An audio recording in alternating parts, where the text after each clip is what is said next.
Coming up on Mountain News this morning, Sunday's mass shooting in Lexington left behind multiple victims, including one person still in recovery. And President Donald Trump has asked his attorney general to get authorization from the court to release grand jury testimony in the Epstein case. Dedicated to Eastern and Southern Kentucky, this is WYMT Mountain News this morning. Good morning. Happy Friday to you, Mountain family. I'm Amelia Lee here with you on this July 18th. We're just about at 5 o'clock this morning, and it is time to take a look at our weather with meteorologist Jim Caldwell. Jim, tell us what's going on for our Friday. It is another first alert weather day. Not only today, but now what we've done is we have extended it. Okay, this is going to go through your Tuesday, because we have continued rounds of showers, thunderstorms that could lead to flash flooding and more strong to severe activity. So it's been expanded quite a bit here for you. So those rounds of storms will continue to roll across Kentucky, and then you're going to get in on more activity like that for the next few days. Highs today. Now look at this. I know they're all over the place, but this is just the nature of the beast when you're talking about showers and storms. I've got low 80s, mid 80s, upper 80s, all on the map. Even got 70s showing up over there in Wise, Virginia. So it's a very tricky one overall because of the presence of that rain, just like it has been these past few days. Again, stormy, steamy, and then we just continue on with a scattered chance. Watch those northwest skies, though. That's something I'll detail in the full forecast all morning long for you. Thanks so much, Jim. In Laurel County, a grand jury will hear the case of an 18-year-old charged with attempted murder. Zachary Setzer was arrested after police say he shot a man multiple times. This incident happened last week on American Greeting Card Road.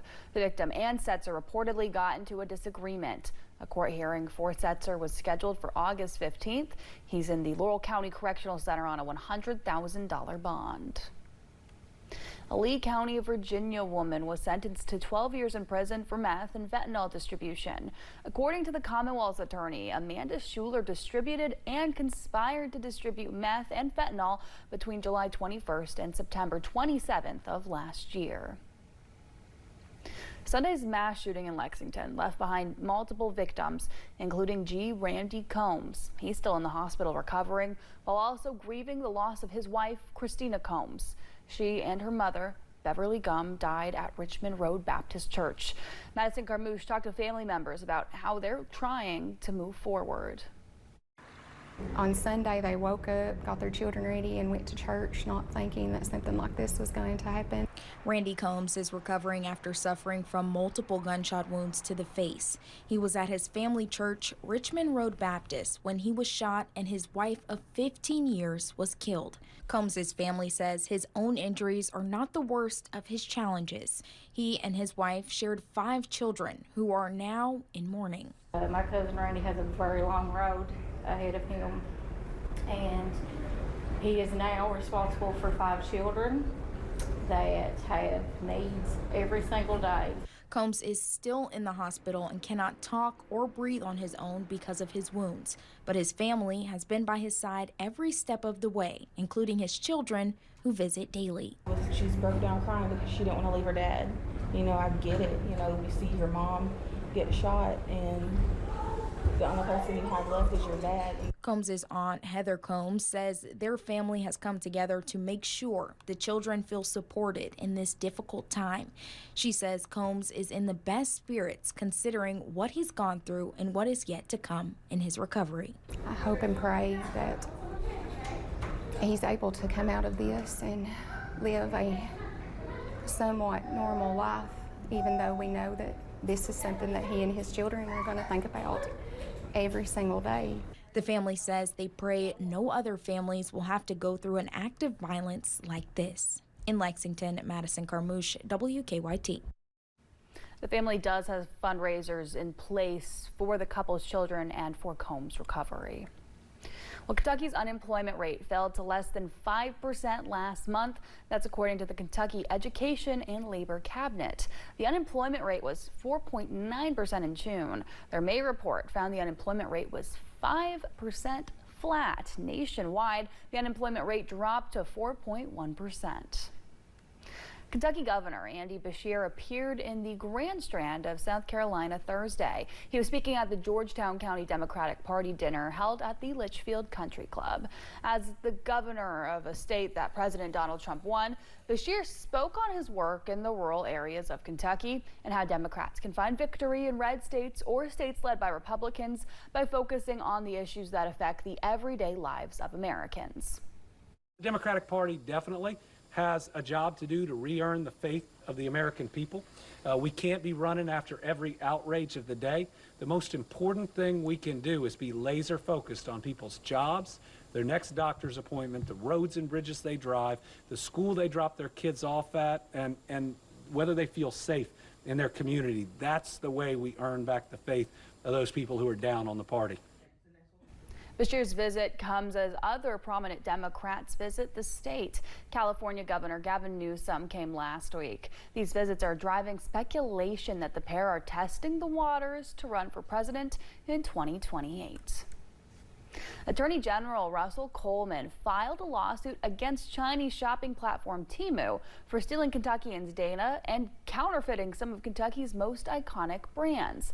The complaint mentions the app counterfeiting the University of Kentucky, Buffalo Trace Distillery, and Churchill Downs. It also alleges that the company uses forced labor from minorities in clear violation of U.S. trade deals.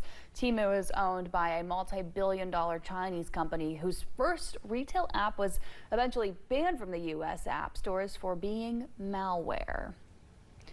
For President Donald Trump, another shift on the Epstein files. The president says he's ordered Attorney General Pam Bondi to petition the courts to allow the release of any and all pertinent grand jury testimony related to the case of convicted sex offender Jeffrey Epstein. Well, Bondi says the DOJ could make the request as soon as today. Approval could take some time. Whatever's credible, she can release. President Trump's physician says his exam did not reveal any evidence of a more serious condition like deep vein thrombosis or arterial disease. He also maintains that the 79-year-old president is in excellent overall health. Meanwhile, President Donald Trump is expected to sign legislation that regulates cryptocurrency today at the White House. Kentucky Educational Television is set to lose millions in funding, and KET announced they will not cover the annual Fancy Farm political event. The station could lose 14% of their $31 million budget.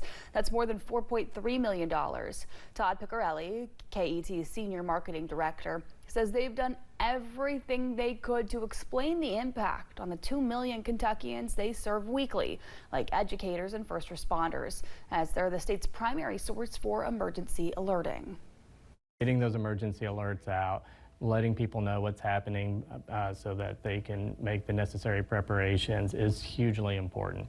At this point, we have not made any decisions on what may be reduced. Those are going to be some very difficult discussions that we're going to have to start soon. The bill now heads back to the House, where it faces a deadline for a final vote before reaching the president's desk. PBS and NPR have openly said they will challenge the Trump administration's executive order. Connie Francis, the pop singer who rose to prominence during the 1950s and 60s, has died. The New Jersey native's hits include Lipstick on Your Collar, Where the Boys Are, and Who's Sorry Now. She also made history in 1960 by becoming the first woman to top Billboard's Hot 100 with her song, Everybody's Somebody's Fool. One of Francis' songs recently went viral on TikTok, 1962's Pretty Little Baby. There's no official word of her cause of death. Francis was 87 years old. Well, thanks for getting your day started with us on Mountain News this morning at 5:08.